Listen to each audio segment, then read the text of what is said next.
Assalamualaikum warahmatullahi wabarakatuh. Rahayu Rahayu Sagung Dumadi. Kisah runtuhnya Majapahit berawal konflik internal hingga perang Parekrek. Ditulis oleh Mas Darul Kaha, Senin 7 Februari 2022. Majapahit merupakan kerajaan besar yang mencapai puncak kejayaan pada abad ke-14. Majapahit yang membentang dari ujung utara Sumatera, Selat Malaka hingga ke Papua mulai melemah akibat perang saudara selama 5 tahun. Perang saudara itu terkenal dengan nama Perang Parekrek. Terjadi pada tahun 1401 sampai 1406 Masehi. Akibat perang inilah kerajaan Majapahit diambang kehancuran. Beberapa kerajaan yang sebelumnya berada di bawah Panji Majapahit yang kemudian mulai melepaskan diri. Misalnya tahun 1405 daerah Kalimantan Barat direbut kerajaan Cina. Lalu disusul lepasnya Palembang, Melayu, dan Malaka yang tumbuh sebagai bandar-bandar perdagangan ramai yang merdeka dari Majapahit.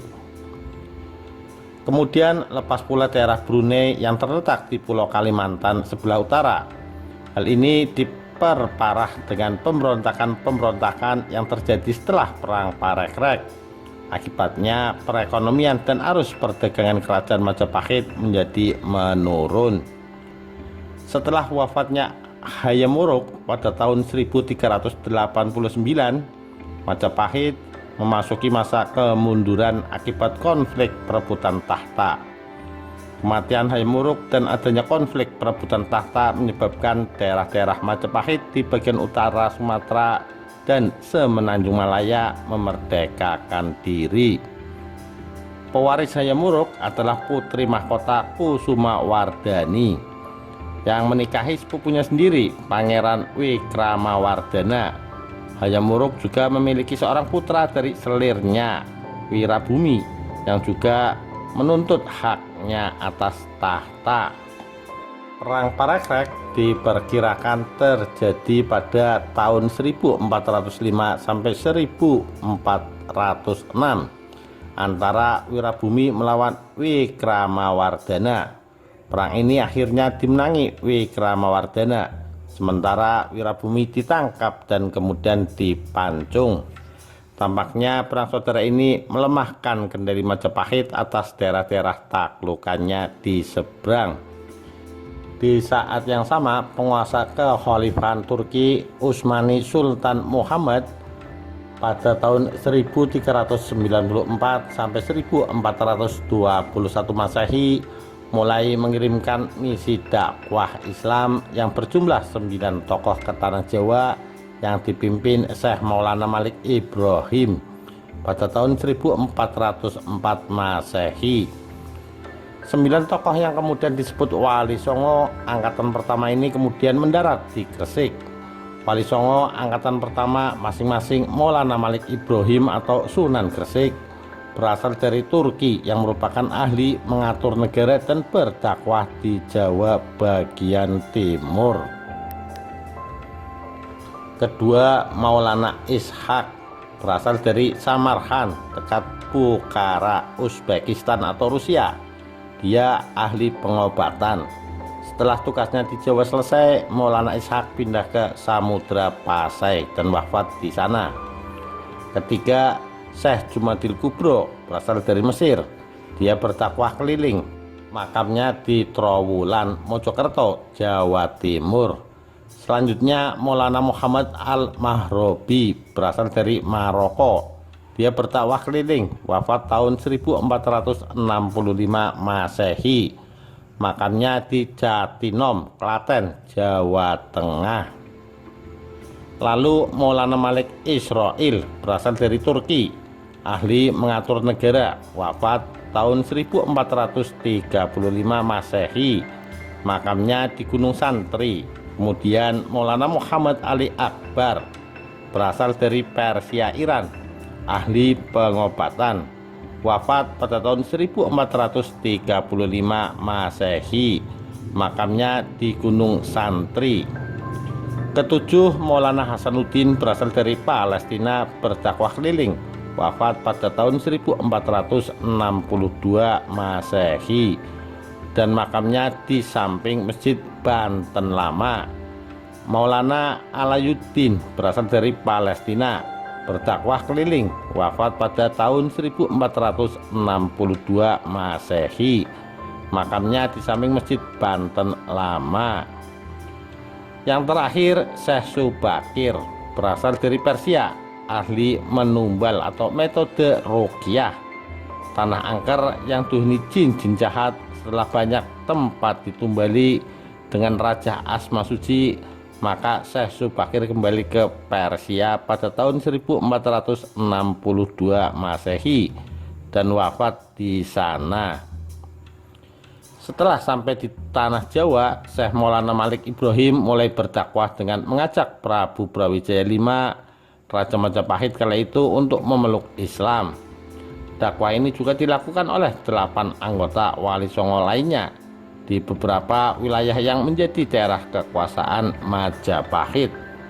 Langkah Wali Songo periode pertama ini akhirnya dilanjutkan oleh para Wali Songo lainnya hingga periode keempat, sehingga perkembangan agama Islam di tanah Jawa pesat, melahirkan masyarakat yang bersifat demokratis dan tidak mau mengakui kekuasaan Raja Majapahit sebagai kekuasaan dewa.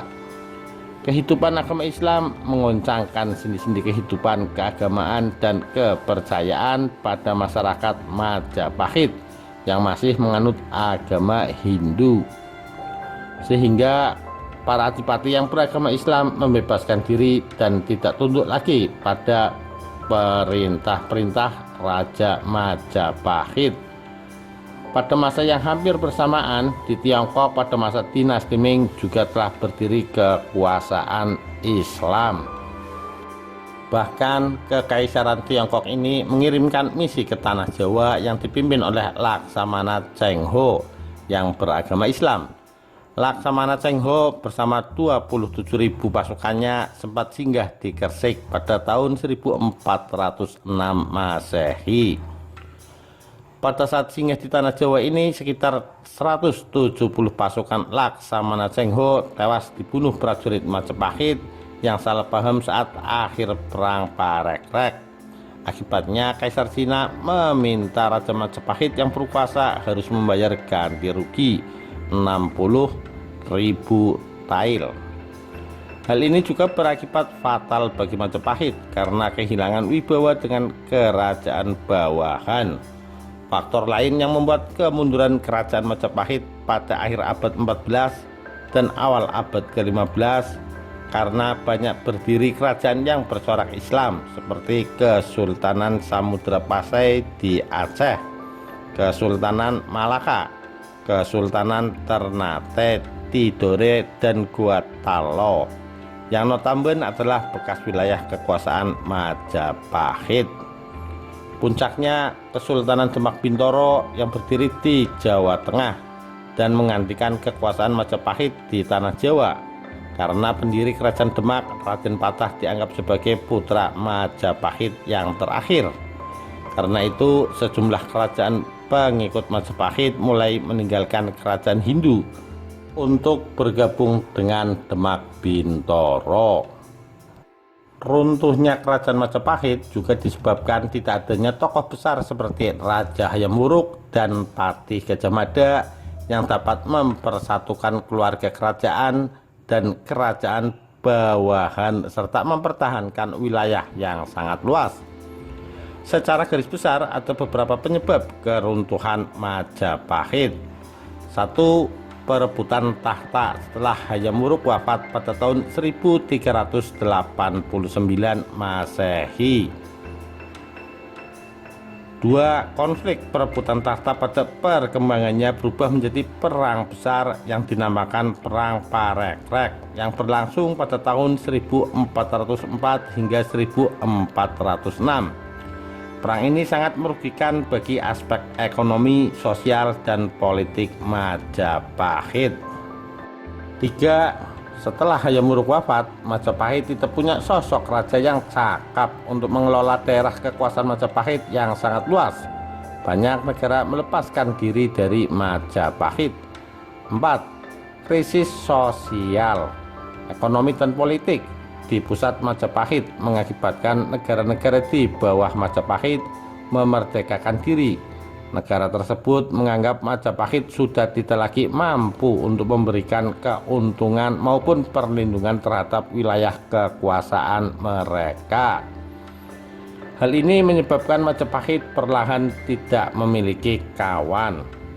5. Pengaruh Islam yang kuat di wilayah Majapahit. Mengutip buku Runtuhnya Kerajaan Hindu Jawa dan Timbulnya Negara-negara Islam di Nusantara 2005 karya Slamet Muljana, menguatnya kekuatan Islam pada abad ke-15 Masehi mampu meruntuhkan eksistensi Majapahit. Islam mampu mengubah pola pandang masyarakat Jawa ke arah modern yang identik dengan pembaharuan. 6. Pada tahun 1475, Raden Patah mendirikan Kesultanan Demak yang berpusat di Demak, Jawa Tengah. Dengan dukungan dari ulama Jawa, Kesultanan Demak menyerang sisa-sisa kekuatan Majapahit di Jawa Timur. 7. Kemunculan pusat perdagangan di Selat Malaka yang menyebabkan ruang gerak perdagangan maritim Majapahit semakin sempit. Hal tersebut berpengaruh terhadap turunnya pendapatan Majapahit dari sektor perdagangan.